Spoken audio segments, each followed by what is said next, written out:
Someone that might have not yet performed doesn't mean that they won't perform in a future role. Right. You're listening to the Dare to Be Different podcast, a podcast for people who want to live an extraordinary life. Your host is Joe Altieri. On this week's episode, Joe and Ed talk about leading young people, not only in business, but also in life. Enjoy. Welcome to the Dare to Be Different podcast. My name is Joe Altieri, and I'm here once again with the amazing Ed Newell. Thanks for coming again. Hey, thanks for being on my podcast. Yeah, I appreciate you letting me be on your podcast. I guess we got to point out that joke. Yeah, so last week when we shot, by the way, I love the fact that we're doing this again. I had so much fun last week when we did the podcast. It was a lot of fun. So we've decided to make this more of a regular thing with you and I. But you thanked me for coming into my studio, which we turned into the intro for last week's podcast, which was great. That's right. First time, rookie mistake, and but I'm ready. Thank you for having me on your podcast. So we've actually, because we're going to make this more of a regular thing, we thought it would be awkward if you said something like really profound and you wanted to share it. We didn't want you to have to send people to like joealtieri.com/podcast. So we actually have daretobedifferentpodcast.com that we are setting up so that, so that it's not so one-sided. It's just Joe. So you could feel free to, because I know you're going to say some profound things. There's no doubt in my mind. I hope so. I do That's too. The goal. So the Dare to Be Different podcast is all about values that my family and I came up with that we really base our family on and our lives on, and also the companies that we own and run. So they are adventurous, honest, passionate, healthy, and grateful. I still have to look at my notes for that, but no worries. Just want to make sure I get those down. Yeah. But this week, I want to talk about potential, and I want to talk about people's potential.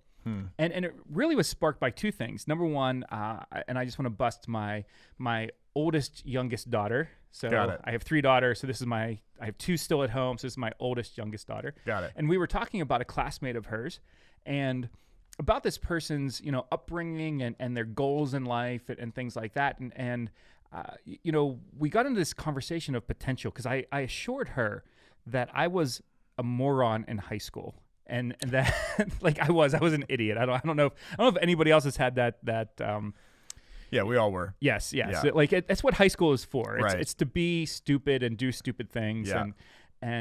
But I met my wife in high school, and I really believe that she didn't fall in love with the person that I was, although I was pretty good looking and stuff. Naturally. But she really saw potential in me, and she knew what I could become. And that, that's so important that we are looking for potential in the people around us. Right. And I was just, again, as a 16-year-old high schooler, it's tough to look around and see potential in your classmates. Right. And so I was just trying to give her that perspective. Yeah. I don't know. The concept of identifying potential in people, I'm not sure I've really learned that until, late into my 20s. I don't know if I was really ever good at it until maybe I was put into some sort of leadership role and given the task to find additional people. And then I found myself in a place of, okay, I need to learn how to decipher between multiple people that are in my sphere and who am I going to identify and put into a position or give them responsibility. I had to figure that out and kind of navigate my way through that. And I made some good decisions in circumstances. I made some poor decisions. And along the way, you kind of begin to figure out how to be better at identifying potential and pulling it out of people. Yeah, and for people that didn't listen to our first podcast together, you work with volunteers. Right. And so I assume, especially because you've been doing this since you're in your young 20s, working with volunteers, when you have volunteers around you, you have no choice but to find potential in them because you probably have a limited pool of people that it's not like you have employees where you can say, this person is no good at this, so I'll just go hire somebody new. Right. Like there's this pool of volunteers that's there, and you have no choice. If you want to be successful at what you're doing, you have to pull the potential out of them. Absolutely, because, and I've had some employees that I've identified and helped have a hand in hiring, but you're right, because I'm in a predominantly volunteer organization, so often I'm on the ground floor of identifying people to put into new positions, or people that aren't yet a part of my organization, aren't yet volunteering in my organization, and trying to get them to volunteer in some sort of capacity. So yeah, a lot of times I'm on the ground floor identifying potential, but I think the principles about identifying potential people and seeing potential in people, I have to imagine are pretty universal. If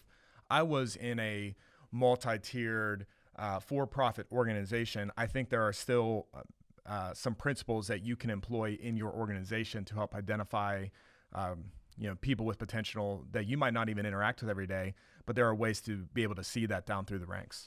Yeah, and a lot of organizations do things like some standardized testing that kind of does some personality testing and potential and things like that. But I think a lot of times it just becomes having the want to identify the potential, like where instead of writing someone off, you're like, they're meant to do something good and something great. Absolutely. It's so easy to see negative in people, and everybody has a unique skill to see the negative in people.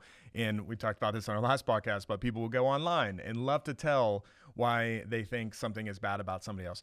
It actually is difficult to see good in people.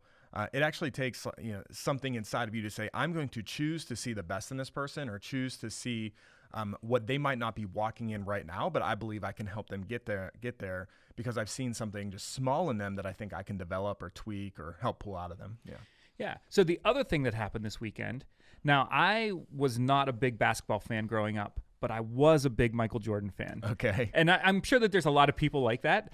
And Michael Jordan had his 35th anniversary of his first game. Yeah. And so I was reading a little bit about his story, and I had heard some of this. The first thing was Michael Jordan, arguably the best basketball player of all time, right? The GOAT, right? Greatest of all time. By the way, that's something that not everybody knows what GOAT means. Yeah, greatest of all time. Yeah. So somebody was talking about Tom Brady, and they're like, why do people keep calling him a GOAT? Why is that like a good thing? Like could they not pick another animal? Yeah, that's your millennial word of the day. Yes. For all of you over 40-year-olds. Greatest of all time. Greatest of all time. So Michael Jordan, arguably the greatest of all time. Which actually also right there, cut to all the LeBron supporters right now that are totally judging you. Oh yeah, they are. Yeah, okay. And LeBron's awesome. I've actually seen him play in person and stuff. He's incredible. But Jordan changed the game. Like, sure. He really did. Sure. But he didn't make his sophomore basketball team. Like, how crazy is that? Right. And then he does really well in college, comes out, and 2 teams passed him up in the NBA draft. So I just think through that and what type of potential like that this young man had at that point, right? That just got ignored. Maybe not ignored, but just they didn't see it in the same way that the Bulls saw it. Yeah, they slightly overlooked it. Yeah. I think for a lot of times, a lot of people or a lot of organizations have a tendency to say, okay, if I'm going to identify potential, I got to look for somebody that has great performance right now. And I think that's a misnomer that in order to identify potential, you're looking for someone that is performing well as they currently are. I think a lot of times that doesn't always work out because you can promote somebody that is performing well, like in certain roles. Eventually, you could promote them to a role that they're actually not suited for. Like maybe a great salesperson getting promoted to a sales manager, and they don't quite have the skills to be a sales manager. They were great salesmen, right? But they don't actually have the skill set to be a sales manager. So their performance doesn't necessarily automatically equate that, okay, they deserve to be promoted. Which is why I think a lot of times it's a lot better to be able to identify potential rather than just see performance. Performance is easy to see. Potential still quite isn't. Yeah, and what's interesting about it too, to me anyway, is that trying to see the potential in someone, you have to give them opportunity to actually realize it. Sure. So if you're only looking at performance, you kind of expect that person to continue performing in a certain way. You have to give them opportunity to perform up to the potential, which means you're going to put them into other circumstances. Right. Right. One thing that my wife and I had growing as our kids were growing up, the difference between Mama Bear and Papa Bear, right? I love curating potential. That's just one of my things. And again, same thing. I was put into a leadership position in my young 20s in my father's company, and we had 80 people working for us. And a lot of them worked for me in my young 20s. And so, we had people from all walks of life. Some of them, a little bit, from unfortunate walks of life. And, seeing the potential and how great they could be was really important to us. So as our kids were growing up, my wife always wanted to protect our children from failing. For me, I'm like, look, if we think that our children are awesome, which we do, we think our children are absolutely fantastic and they can change the world, we have to give them opportunities to prove that to themselves and to us without intervening. Right. Without intervention. Yeah. So it hurts a little bit sometimes watching people live up to their potential because they have to fail. Right. Yeah. Yeah. So the idea that you don't use performance to evaluate potential goes both ways, because again, you could see someone that is really high performance doesn't necessarily mean they have the potential to succeed in a role that's bigger than where they're at now. Or same thing, someone that might have not yet performed doesn't mean that they won't perform in a future role. Right. There are other characteristics that you have to be able to identify in them or see in them. I believe the best in people. I really believe every single person has potential to be more than what they are. It just really requires a great leader to pull that out of them and to identify it in them. I think most people don't see the greatness inside of them. It's usually somebody else that comes along, a mentor or a boss or someone that comes along in your world, a parent, that says, hey, I see something in you. I think there's something greater in you. I've heard it said that, this might be confusing. We can put this on the screen. That people will only believe in themselves to the degree that they believe you believe in them. So people will only believe in themselves. That's actually great. Yeah. We're going to have to put that on the fit. Yeah. Let's unpack that for a minute. Yeah. People will only believe in themselves to the degree that they believe you believe in them.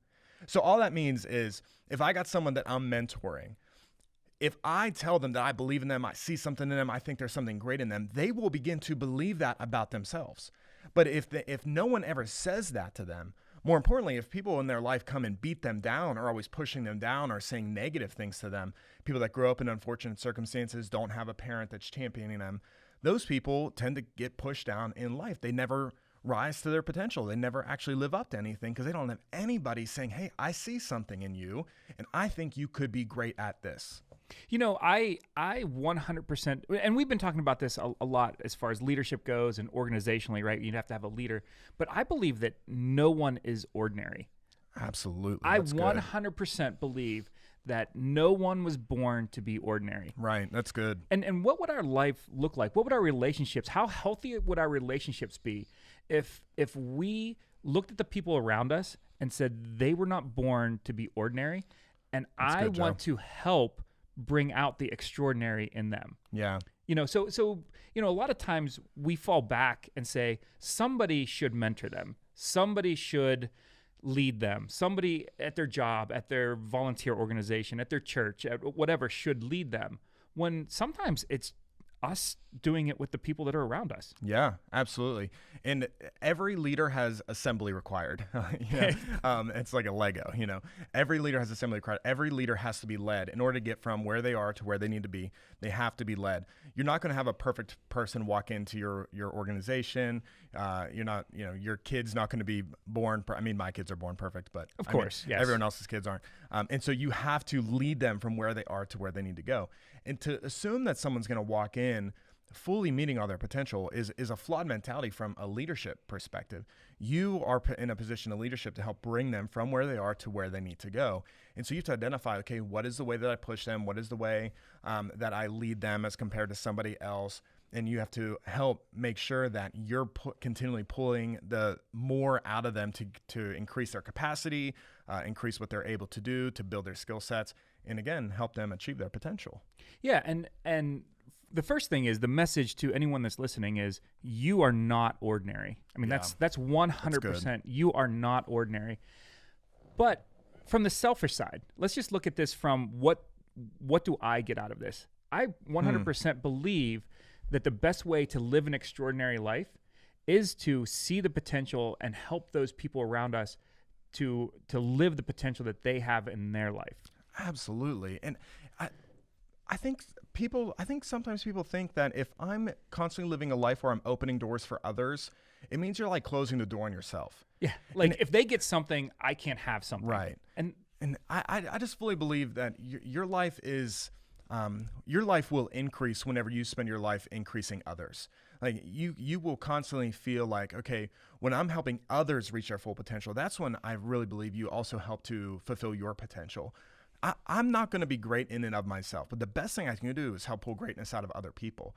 Leading an organization, I mean, for you, I guarantee you have massive strengths. You probably also have massive weaknesses. And the best thing you can do is identify people around you that have complementary strengths to you and pull those out, because that's what's going to help increase your organization. It blesses them, it blesses you, it blesses the organization. Absolutely.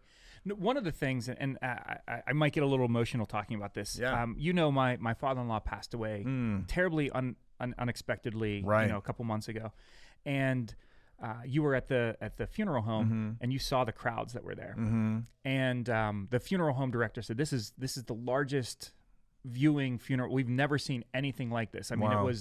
traffic was stopped on the roads, and Right. he was a local businessman, so he had an opportunity to touch a lot of people and come in contact with a lot of people. But the thing that we heard over and over and over again was that he saw good things in ordinary people, and people wanted to be around him because he helped to bring that out of them. Wow. And this was just in normal, everyday, back and forth. It wasn't like he didn't have like, hey, every Wednesday, come in and sit down with me and we'll talk through this. Right.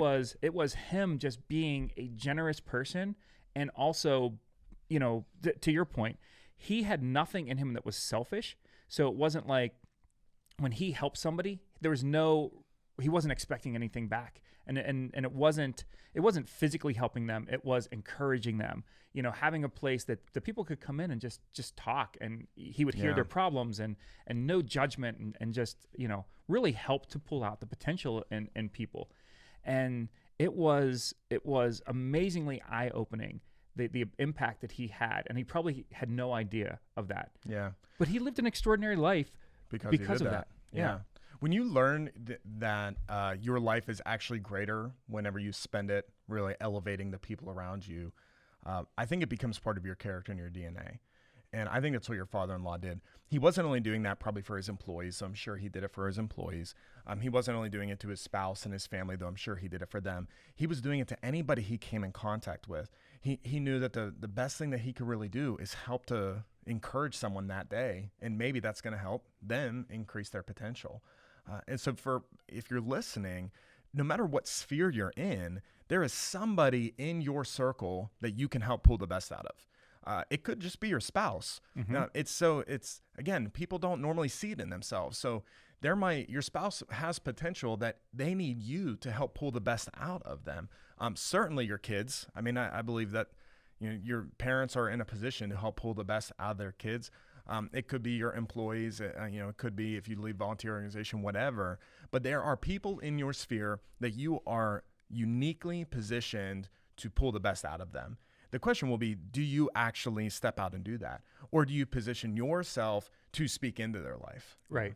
Yeah. And also, I really want to, like I said, unpack a little bit about just because you succeed doesn't mean that I fail. Yeah. Because I really think that is the thing, especially even in marriages. Like I've seen marriages where a husband won't do nice things for his wife because somehow that gives her an edge in the marriage, or like Right. They've gotten to that point when, again, if you look at a marriage and you say, my job is to bring out the best in my spouse, like that will change your marriage. Yeah. I mean, almost overnight. If that is your entire goal, it'll change your marriage. Well, and even think about maybe in an organization, if you're like a middle manager, and you got people below you that are really, really great, and you're able to just see that in them. I've heard it happen where that middle manager actually prevents the people below them from increasing in the organization because they think it's somehow going to hurt them, or the boss won't see them as good as they have in the past. So they actually put in measures to keep those people down. And I think that's just the wrong way, obviously, to help be part of an organization. Right. But just internally as a human being, I think that is the wrong way to do it. Because again, by opening doors for them, you are not closing the door on yourself. If anything, if you show the capacity to identify greatness within the organization, your boss will help to see that. Your boss will see that in you, and he will ultimately end up promoting you. I believe, again, when you spend your life elevating others, I believe you yourself will then be elevated. And so I could easily see, if I'm a middle manager and I can help pull the best out of people below me, I fully believe that my boss will recognize that in me. He'll see my ability to see that in people, that I'm not afraid of pulling up greatness around me. And I think that it will ultimately increase my capacity. And I would just believe that my boss will ultimately promote me at some point, because I'm just continually pulling greatness out of the rest of the organization. Well, it also has to do with the goals in our life. You know, if your goal is to climb a certain corporate ladder, you know, if your goal is to, you know, have all about me, the ultimate goal that your organization is trying to accomplish, or your family or whatever, really gets shoved down. You know, I've heard this, and I'm kind of paraphrasing here, but you know, it's amazing what can be accomplished, or what an organization can accomplish, when nobody cares about who gets the credit. And I think that something like that, like kind of what you're talking about, it really points to that. Like, if my friend, because I pour into them, and because I encourage them, and man, when they call up, I listen to their problems and I encourage them and things like that. If they go out and do amazing things, you know, that's awesome. That actually makes your life better, your friend's life better, not not this jealousy that might come into play. Yeah. So something that's on my mind that I wonder if someone's listening thinking is too. How do you actually then identify potential in people? Like, what is the things that you're actually looking for in order to say, okay, I think there's something more in that person? Well, I think the first thing is to acknowledge the fact that there is potential. Yeah. It doesn't, you know, maybe we don't necessarily have to point to one thing if we just realize that every single person, from the homeless person that's out living on the streets today to, you know, the richest person in the world, there's unlimited potential in that person. Right. Whether or not they're living up to it is irrelevant to whether or not they have it. Yeah, that's a good point. Because again, I think it's just so easy and common for people to see negatives in people and just assume that, oh, that guy's never going to amount to anything, or he's in my organization, but there's no growth there. He's just going to be stuck in that position forever. Or my spouse is always going to be that way. They're never going to change. They're never going to be anything different than who they are. That's good. So to recognize that every single person has potential inside of them, there is somewhere better that they can be. And what does it cost you to try to bring out whatever potential is available? So the spouse that is, my spouse is always going to be like that. Yeah. What does it cost you to actually try to bring that potential out of them? Yeah. Nothing. Does it cost you anything? Nothing. You know, some pride maybe? Yeah, like, I guess, yeah. You know what I mean? But those are all like, they're, you know, in that context, it's actually a negative, that's a negative emotion, you know? Right. Right. I guess it would maybe take some humility. In some cases, to say, okay, I'm going to choose to see the best in this person and try and pull it out. Yeah. But a lot of times, I think when you're identifying that, there's always going to be, I think you will be able to recognize something small in somebody. Sure. And it's something that maybe somebody else might overlook, but you see them perform well maybe in one small project, or you see them go above and beyond in one small circumstance, or maybe you got an employee or your kid, just for an example, you see them write something down, like write a paper or write a blog or something, and you just see the skill of writing, and you can use that to speak into them. So as a leader, I do think there is a little bit of a skill set to identify just small little nuggets of gold inside of people, and then be able to pull it. Maybe a seed is a better word to say, to identify these seeds inside of people, and then be able to speak to it, call it out, help to water it in order to see it actually grow and flourish within them. Yeah. And I had mentioned this before, but giving them permission to fail in that potential as well. Yeah. You know, one of the things, especially to young people, is they don't know what their potential is. They don't know what they're going to like. So let them try a bunch of things. Right. Or young people, old people, it doesn't really matter.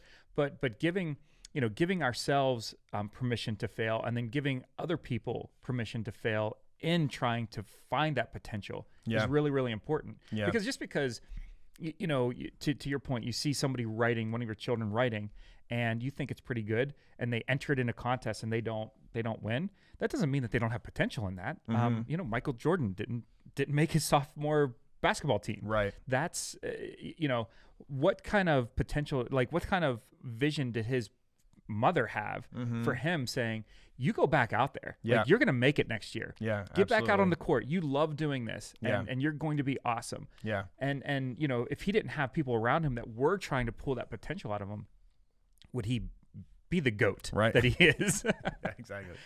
The other thing I felt like I wanted to say today was, if you're in a large organization, or if you're in a multi-tiered organization at this point, I think it can get to a place where maybe you only have so many direct reports, you're only interacting with so many people. How do you identify additional people throughout your organization that might have potential? And for me, I'm in like an executive role. And so between me and the lowest tier volunteer that's coming into my organization, there's a few tiers. There's 4 or 5 tiers. And so a lot of times I'm not interacting with the first initial onboarding of volunteer. I need other leaders that can do that. So a few things I thought is, okay, you need every leader in your organization knowing these principles. It can't just be you at the top. You have to train it down through the ranks. You have to teach all of your leaders how to identify potential in people below them, and identify the principles we've been talking about, that when you open doors for others, it doesn't mean a closed door for yourself. You have to be able to teach that. The other thing I thought of, though, for me is I think in organizations, and I assume this would be true for a normal for-profit organization too, you can identify just little bright spots in your organization. Like if something great, you hear about something great happening in your organization somewhere, it's just like a story that comes up about a great product or a great idea or something. There's usually a person that is responsible for that. Right. And so even if you're not interacting with those people on an everyday, when something great happens, it can be your responsibility as a leader to say, okay, what actually caused that? And take time out of your day to go identify who was really the person that maybe helped spearhead this really great thing. And those little bright spots, those teaching the rest of your organization to do it, will continually empower you, maybe as an executive or whatever tier you're in, to say, okay, I am positioned to help identify potential throughout my entire organization, not just the people that are closest to me. Well, and I think that, you know this as well as I do. As a leader, you have influence on only so many people, right? And then they have influence on so many people. And I think that if you're doing it to your team, pulling out that potential, celebrating the victories, all of those things, they will emulate that down through the ranks, and it will just be multiplied through. And but that's a culture, that has to be there. Yeah. And but I also want to speak. We only have a couple more minutes, but I want to speak to the people that have potential, and no one is realizing it. Wow. And I just want to encourage. I want to encourage everyone to, find someone to invest in you. And that might be uncomfortable. And that might take some tries. But if the people around you are so negative, you might need some different people in your life. And that's, that's going to be tough. That isn't an easy thing. And that could be parents. Right. There are people that have very, very negative families. So find somebody to invest in you. Find someone who wants to support a greater vision in your life. And someone who wants to see you win. I know we talked about this, but there are a lot of people in our lives. There's a lot of people in Ed Newell's life that, I hate to say it, they don't want to see you win. No idea why. You know what I mean?